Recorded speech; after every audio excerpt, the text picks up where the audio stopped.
How to delete a page in iPhone. Hello everybody, welcome back to my channel. This is me Bipin Bisnet, and today I'll guide you on how you can delete a page on your iPhone. Well, the process itself is pretty simple and pretty easy, so let me guide you through. In order to delete a particular page on your iPhone, it's pretty simple. Simply head over and open up a certain page, right?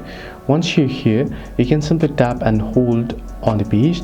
You'll get this pop-up here where it'll give you the option to remove any apps. Then you want to tap on the edit option at the top left corner of the screen, and then you can see add widget option, customize option, and edit pages option. Tap on edit pages and you'll get this option. Now in order to delete the particular page, you want to tap on the tick icon there and you want to make sure it's unticked. Then you can see the minus icon there, you can tap on it and it'll give you that remove this page.